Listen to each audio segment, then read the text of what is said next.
okay, I don't want to, whatever. Well, good morning, everybody. Hi! So we're back to recording inside. Yes. Last week we were outside and it was absolutely glorious. Yes. But today we're back in the library. But you'll notice we switched pews. We did. So I hope your brain isn't fried. I don't know. We want to model good behavior and not claiming the same chair or pew all the time. Okay. Right? I hear you. It's about changing perspectives, right? I know. I have a completely different perspective because usually I gaze on the library. We're in the library. And now I get to gaze out there and at the door and at the pictures. And and I'm actually looking at the lovely piece of artwork. There you go. With the fingers almost touching. I'm sure you know that piece of artwork. And I'm gazing on the prodigal son coming home. I love our library. I'm going to give just like a 2-second plug to our library. There has been so much thought and care put into putting this library together. And I know during the pandemic, people really couldn't come in and out of the buildings, but I really encourage everyone in our regional ministry and even folks in our community to come and look at what we have in our library and sign it out for your reading pleasure. We have everything from prayer, we've got some biographies, we've got some devotionals, Christian fiction, like wonderful collection of books that will feed your soul and spirit. And we're here Tuesday mornings, Wednesday mornings, Friday mornings, between sort of 9 and 12 as a norm. Anytime you want to come in and just have a look, we'd love to see you. So that's at St. Paul's Church in Southampton. Nice plug. Well done. There you go. Well done. That's your ad for today. Well, there you go. We're an ad-free. No streamers. Now streamers. Oh my God. Because it is Friday, September 30th, and it is time for Friday Crumbs from the Pop Tarts. Because that's us. That's us. So that's us. And we've got a really cool reading today. We do. One that we haven't done before. That Annie chose. I know, so if it bombs, blame me. But it comes from the lectionary. It does come from the lectionary. And it's from the book of Job. Now, Job was a very poor, suffering guy. But he had the coolest ability to talk to God. Yes. And God talked to him directly.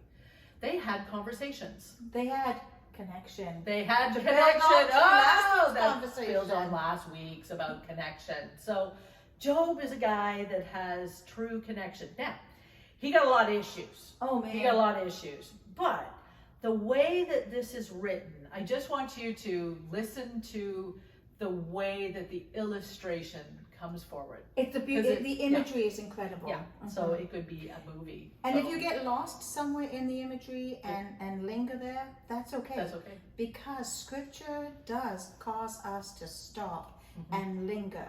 And I truly believe that is where God calls us to in the moment.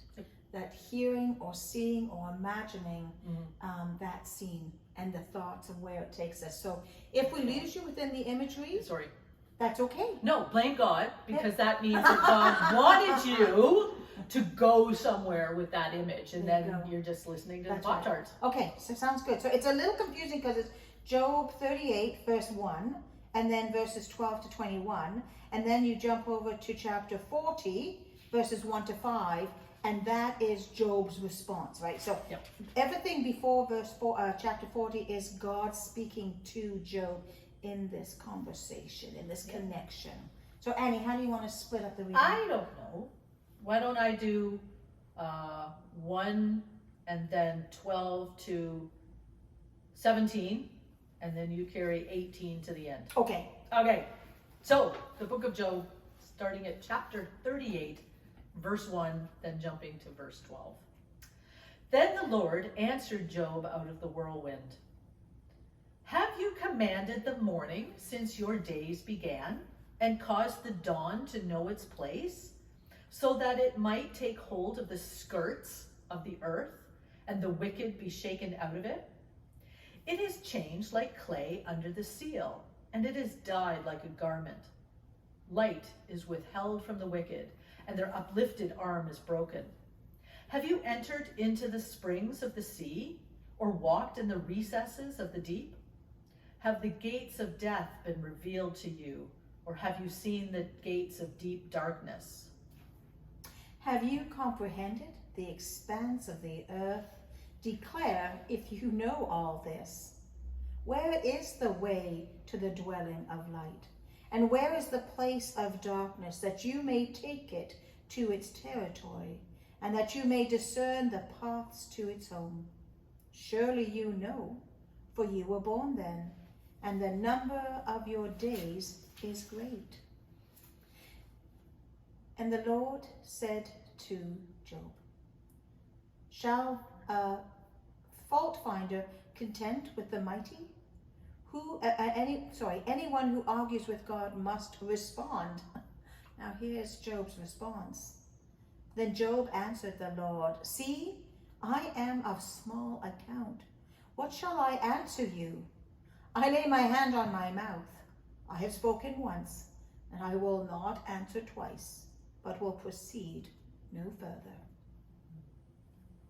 Word of the Lord. Thanks be to God. You know, Poor Job. Oh, man. I'm kind of thinking the exact same thing. It's like, okay, so who knows this answer? You know how sometimes, little kids, oh, me, right? And you ask a question in church, and the answer is really easy, right? Like, Jesus. Who was born on Christmas Day?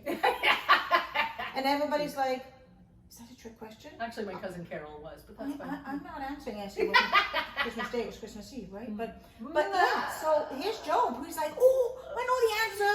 And then obviously he got it wrong.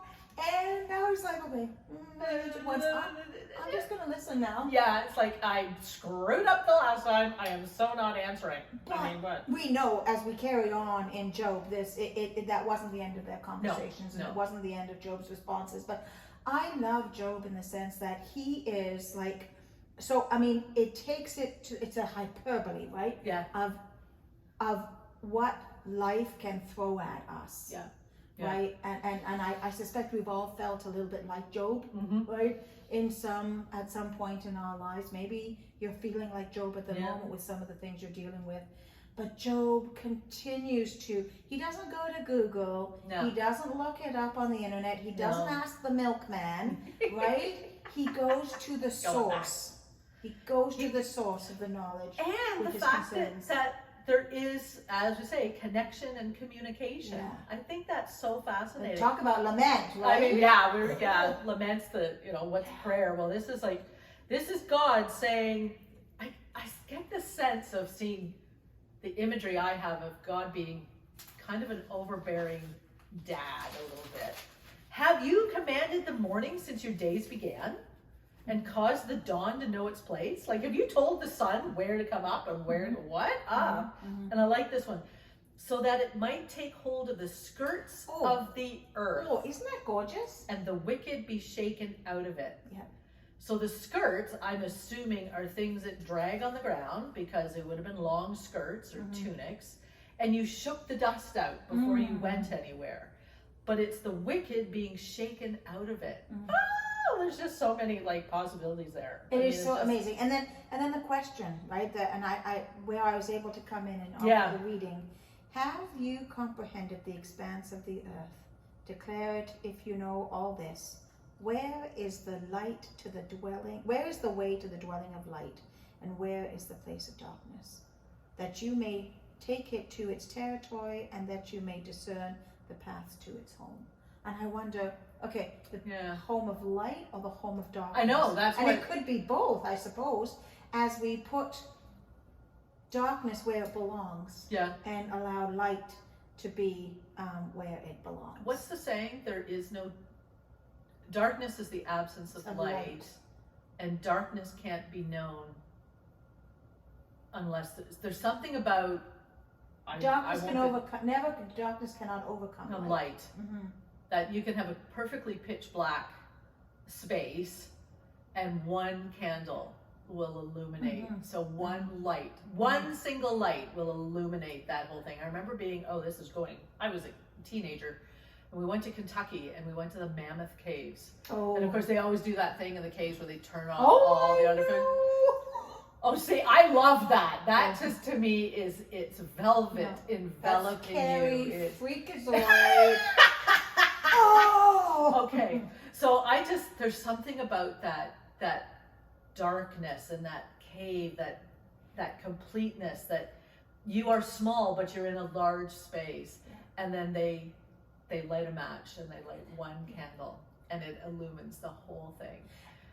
Okay, and then you feel better because there's no light. That's right. But what I also love though is that light that we're allowed to carry, that we then can walk and chase the darkness away. But sometimes our light gets dim, and they talk about that in the Bible all the time, about the dimming of light. Even a dim light, right? Yeah. Even a dim light, that eye has an amazing ability to see that. Yeah.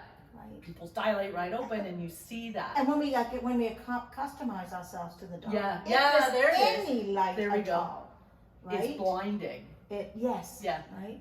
So you turn off the lights, and then you get accustomed to that, to being in the dim, and then the light all comes on, and it's blinding. Like you actually sit back, and it's like, whoa, But in the same way, darkness can also be blinding until you sit and acclimatize to it. Yeah. And discover that there's very few places that it is absolute darkness. Right.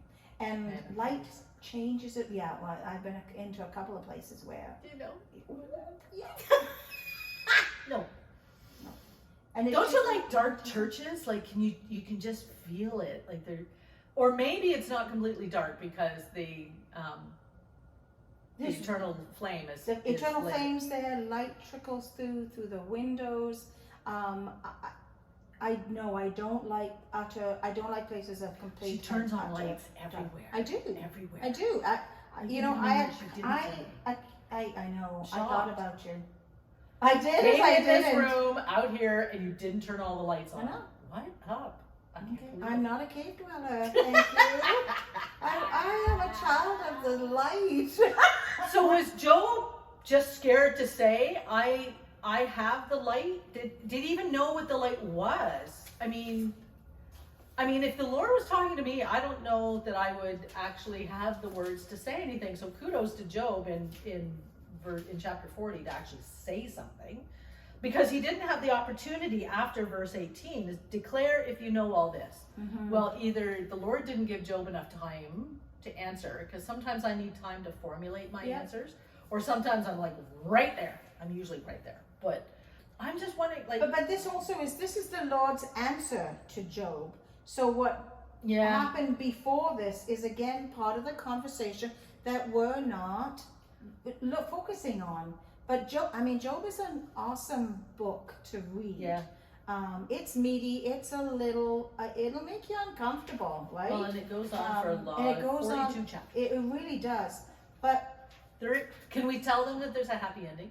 yeah, sure. Okay, there's a happy Don't ending. spoil it by telling I them. want to know. I'm just saying, there's a happy ending. But you already know, right? Well, maybe they don't.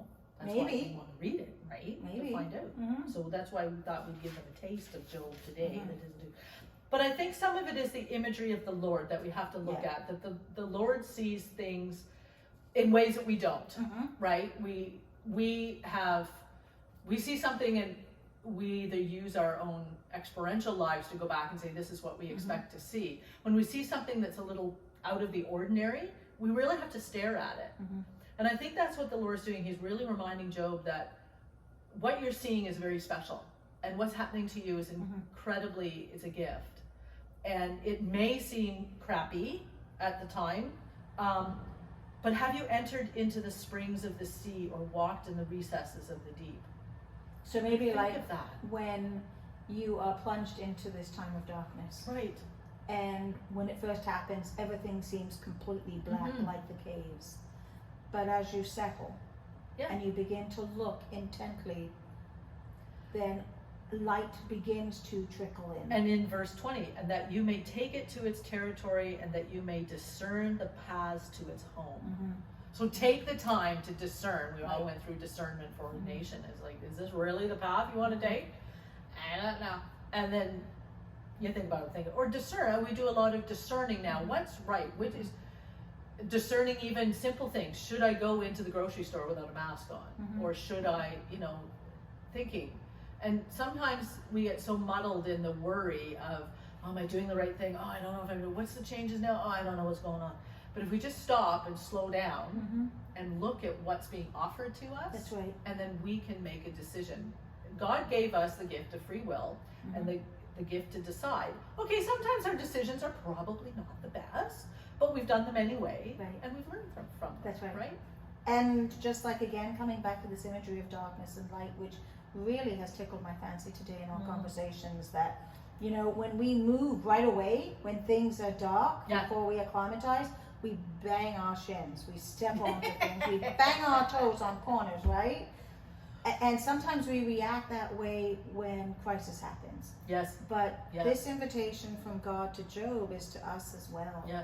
is to stop, to Mhm. breathe, to simply be, to be in God's presence, to see where there is direction and light given, and then lean into that Yes. and follow that. Have you ever been, well, I mean, we've all been on vacation. We talk about vacations and stuff. We go to a new place, and it's dark in a different way at night. And of course, we have to get up in the middle of the night to do whatever we do. And it's just like, oh, I hope I remember where everything. So we need a night light, Yeah. right? Like when I was away in August, I'm going, wow, it's gonna be dark here because there's no street lights, there's no nothing. And I noticed in the bathroom there was this little teeny weeny night light plugged in, just enough to make me negotiate, because it was all new and I hadn't been there before, and it was dark at night, and it was like one little light led me to where I needed to go. And I tend to work in darkness. I don't have lights on. I mean, I'll have one light on because that's good enough. If I'm working, I obviously do, but in the house, I come home to a dark house, I don't mind. But when I'm in somewhere, because I know the place, but when I'm somewhere different, I don't know. Yeah, just that little bit really makes a difference. So I don't trip and fall, right? So I wonder if there's, I mean, there was a soap opera, is it still on? Guiding Light? I don't know. But there was a, like, think of it as a guiding, what leads us? What leads us forward? What takes us? Yeah, what takes us and what leads us? I have to think about that. Oh, I think that's a great place to end I today think it is too. with that question, right? What is it? What is it that guides us? Yep. What leads us? How is it that how do we find ways to stop, Yep. take a breath, Yep. discern where we are, Yep. and then find ways to move forward? I think that's lovely. Oh, I think it's lovely. Well, on this last Friday of September, I Can't cannot believe that we are now talking about the last week of September. Thank you so much for joining us. Yep. Again, we're just a few days away from our service of Blessing of Blessing the of the Animals. That's Animals. going to be so much fun. Pray for good weather. Yes. Oh, it's going to be a really short service. We've got wet cats and wet dogs and birds and Can lizards you find I was going to say a camel. I'm not going to ask you to find a camel. Maybe a horse. I could find a horsey. Horsey I would be should be cool. able to find. I will talk to my friends in See? high places. When about I horses. start with camel, horse sounds so easy, right? Or kangaroo. If anybody has a llama or I do. I do alpaca, have friends with alpacas and llamas. that would be so. They're even halter trained. I've talked to her. That would be so cool. It would be awesome. Anybody got an alligator? No, never.